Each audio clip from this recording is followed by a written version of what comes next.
บางอ่อนเที่ยวนี้ไอ้จำจากจองเที่ยวหน้าจะมาหาใหม่ชีวิตของอ้ายเฟ้อเฟ้อโดยสารมันคือทหารใจเป็นด้วยความจำใจอ้ายบ่อยากหนีแต่มีหน้าที่พาไปโปรดจงคิดเห็นใจโชเฟอร์สายไทยโดยสารโอ้ใจหนุ่มโดยสารสายไทยบ่เคยเปลี่ยนไปฮักเดียวฮักเจ้าด้วยใจถ้าอายต้มตัวขอให้อายมีอันเป็นไปนี่คือสัญญาหัวใจจากสายผู้หมายหายามโดยสารเพื่อนจากบ้านลำพองใจอายสุภาพงเกิดสังหรณ์ในหัวใจคิดไปโลเลยามใจอันน้องมีไหมนี่คือความห่วงใยจากหนุ่มชายไทยโดยสาร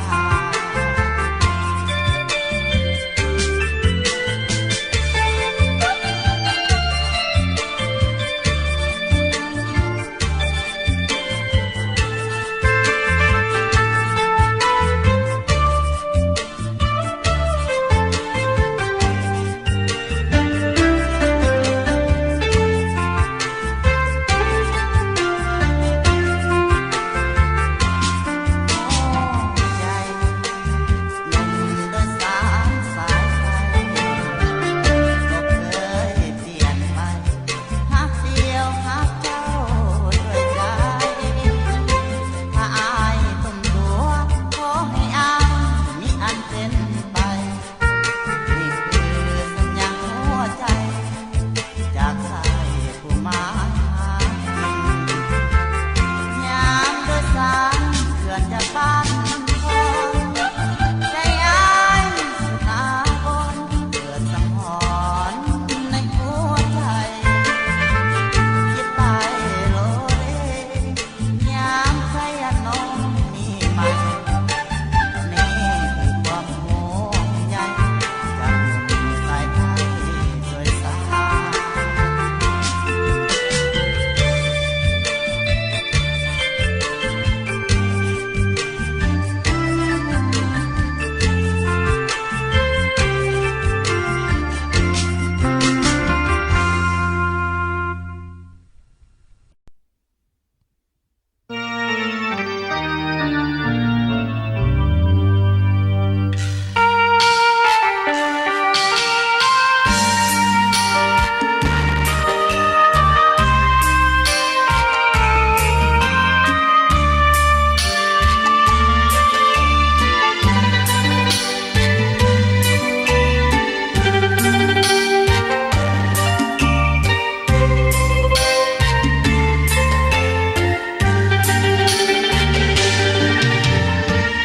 เมื่อความมักนั้นปันด้วยกำแพ